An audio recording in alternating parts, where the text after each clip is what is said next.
Diskusi ini bertujuan untuk memberikan informasi yang sedang terjadi di sekitar kita pada saat ini. Kami tidak berniat menyinggung instansi apapun ataupun SARA. Jika memang kami menyebutkannya, hal itu dikarenakan hal tersebut merupakan pokok bahan informasinya. Diskusi ini mengandung banyak candaan sarkastik dan satir. Maka dari itu, mohon pahami dengan benar perkataan kami ya, wahai penonton cerdas Indonesia. Opening li. Lupa lagi caranya gue. Halo. Lu pas ngeliat tadi.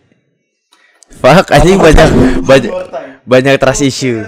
Halo teman-teman, baik lagi nih ya kan. Sudah sekian lama absen dikarenakan kita ada urusan apa tuh, Pis? Duniawi. Nah, jadi hari ini tuh kita akan membahas pelecehan seksual yang terjadi di tahun kemarin, guys. Jadi di 2021 tuh, guys, ada salah satu artikel yang sangat mencuat perhatian kita dari salah satu mainstream media internasional, yaitu Vice. KPAI, kekerasan seksual pada murid Indonesia mayoritas terjadi di sekolah agama. Tapi cari aman. Gak disebutin agamanya yang mana. Iya. Kan kalau mayoritas di Indonesia agamanya udah ketahuan. Enggak dong, kan itu muridnya. Oh, muridnya. Murid Indonesia mayoritas. Kekerasan seksualnya yang mayoritas terjadi di sekolah agama, bukan agama mananya yang menjadi mayoritas. Oh iya, tempat betul. Kekerasan seksual itu terjadi. Cakep banget. Ngerti gak kalian? Aku juga enggak.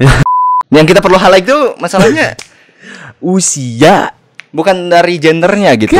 Kan pelecehan seksual emang yang kita ketahui ketika banyaknya aktivis yang membela-bela masalah gender equality, bahwa kekerasan seksual itu emang tidak mentargetkan terhadap wanita doang gitu, tapi laki-laki juga kena. Tapi itu bukan yang kita highlight. Iya. Tapi ini 3 sampai 17 tahun. Apa nih? 17 tahun enggak apa-apa lah. Udah lumayan tumbuh. Udah bukan masalah enggak apa-apa ya. Pertama tumbuh ya. Wow. Tumbuh. Kan tumbuh iya. Yeah. Terus 17 tahun udah punya KTP yang berarti sudah bisa menentukan. Maksudnya ini kalau nggak ngebahas kekerasan seksual ya, berseksual misalkan. Berarti kan udah bisa memilih konsennya sendiri gitu loh. Nah, 17 tahun oke, fine gitu. Walaupun ini pelecehan umur 3 nih. Masih wangi-wangi sabun Zwitsal tuh. Mucikur aja. Bau jaga putih. Kalian tahu kalau keripik saluyu? Anjing harus saluyu anjing. 2 keripik itu tuh bau-bau umur 3 tahun tuh. Saluyu sama keripik mah soba dah. Anjing Zwitsal fix. Nah, yang banyaknya tuh di tingkatan pelajar SMP yang paling banyak. Soalnya kalau bisa dikatakan itu middle class lah.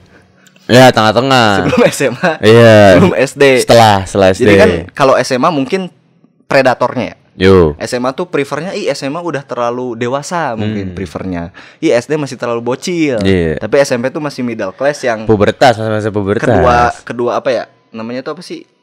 Hasrat seksualnya tuh masih labil. Masuk. Iya sih, masih masuk. Gue kira apaan? Iya, lo kocak banget lu. Halo cuy, iklan dulu bentar ya. Kalau kalian suka dan menikmati sama konten yang kami berikan, jangan lupa like, komen, dan subscribe. Oke, karena kita perlu uang untuk makan. Thank you. Nah, SMP tuh di 36% li. Oke. SD di 32%, SMA di 28%. Lo terlihat ya, terlihat banget ya. Kenapa SMP paling banyak ya? Mungkin dari alasan lu tadi kan, tengah-tengah nih 36%. Oke, SD 32 mengejutkan, lebih tinggi daripada SMA yang 28%. Nah, tapi ada satu lagi di presentasi harus dipertanyakan, yaitu TK.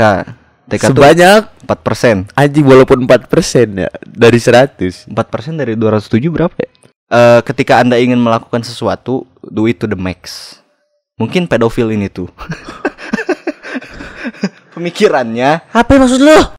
Jadi perbandingan dari sekolah yang dinaungi oleh Kementerian Agama, dan yang dinaungi oleh KPAI. Yang dari KPAI 22,22%. Oke. Dari Kemenag itu 70,78% itu. Baik. Banyak banget. Banyak banget ya. 77% ya. Nah, yang banyaknya tuh dari tenaga pendidik yang melakukan pelecehan seksualnya tuh. Jelas. Sebanyak 55,55. Kenapa angkanya tuh harus sama semua gitu? Oke, ini gua kok rada ragu ya. Angka yang perfect tuh gua kayak ragu gitu loh, presentasi gitu loh. Takutnya dibuletin gitu. 55,55 dari tenaga pendidik, ya mungkin guru atau TU atau apa gitu ya. Tenaga pendidik ya guru lah. TU bisa mendidik, cuman secara ngurusin duit, bis. bukan tidak mengajar secara di kelas gitu. Mendidik anak untuk berkorupsi. Ups. Modus-modusnya, Li. Yuk. Modus-modus dari para predator ini. Dikocak dia modusnya pasti kocak nih. Kita bacain dulu aja semuanya lah. Oke. Korban diiming-iming nilai tinggi. Yang pertama, korban diiming-imingi nilai tinggi. Yang pertama. Oke, masuk akal. Yang kedua dijanjikan jadi polwan. Wah, polda kali. Yang ketiga dipinjami tablet untuk main game online. Yang keempat minta dipijat. Yang sebelum akhirnya dia tambah kemaluannya. Apa sih anjing pijat? Yang kelima diintimidasi menggunakan dalil-dalil agama. Jadi yang ini nih kita highlight pertama ya. Dipinjamin tablet untuk main game online. Mungkin kita mencoba positif ya. Mungkin kenapa kita ya kasarnya gini lah, radikalnya gini lah. Kita mikir ini semurah apa loh? Anda semurah, tubuh Anda semurah apa? Digantiin sama main app gitu. belum tentu masalahnya belum tentu itu tuh dipinjemin tuh seminggu gitu. Iya benar. Kayak rental tuh sejam. 2 jam gitu. 2 jam. Anjing. Itu kan radikalnya kan mikirnya ke situ. Tapi mungkin kenapa kita bisa berpikir seperti itu? Karena kita adalah orang-orang yang punya privilege dan emang beruntung untuk mendapatkan akses yang mudah terhadap hal yang diiming-imingi. Cakep banget omongannya. Gitu. Makanya siapa tahu ini pesantrennya pesantren. Nah, yang ini sampai diintimidasi menggunakan dalil agama. Ini paling masuk akal kata gua. Tergantung. Kenapa? Agama yang mana? Gua. Yang paling mayoritas gua. Tapi untungnya teman-teman dari kasus ini juga Kemenag tidak berdiam diri lah. Oh, Kemenag juga gerak. Iya, kayak tuh menginvestigasi ke sekolah-sekolah, terus apa namanya, nanyain kepada orang-orang yang dicurigai. Ya dia kayak jadi DPO lah ya. Kayak ini orang kenapa, bener apa enggak, dilihat dulu kayak gimana. Kemenag juga udah gerak sih ya. Ini langkah-langkah pertama dari Kemenag itu akan melakukan investigasi ke sekolah-sekolah, khususnya kepada yang dicurigai menampung kekerasan seksual. Banyak tuh pas itu. Nah, kata Yakut dari Kemenag ya. Iya. Kata aku dari Kemenag juga proses investigasi dari sekolah yang terduga ya sudah mulai berjalan. Saya minta seluruh jajaran untuk secepatnya melaporkan kepada saya temuannya supaya bisa segera diambil langkah kan. Langkah apa nih? Iya, bercanda mulu aja. Nah, langkah kedua Kemenag akan menggandeng KPAI sendiri, kepolisian dan pihak terkait manakala muncul kasus kekerasan seksual baru di lingkungan sekolah. Dan yang ketiga terakhir, Kemendag akan melakukan perbaikan prosedur pemberian izin operasional bagi seluruh lembaga pendidikan agama dan keagamaan, terutama mengenai verifikasi dan validasi lapangan. Karena mungkin memang banyak sekolah-sekolah agama yang out of radar. Ya, apa sih berdiri independen tuh?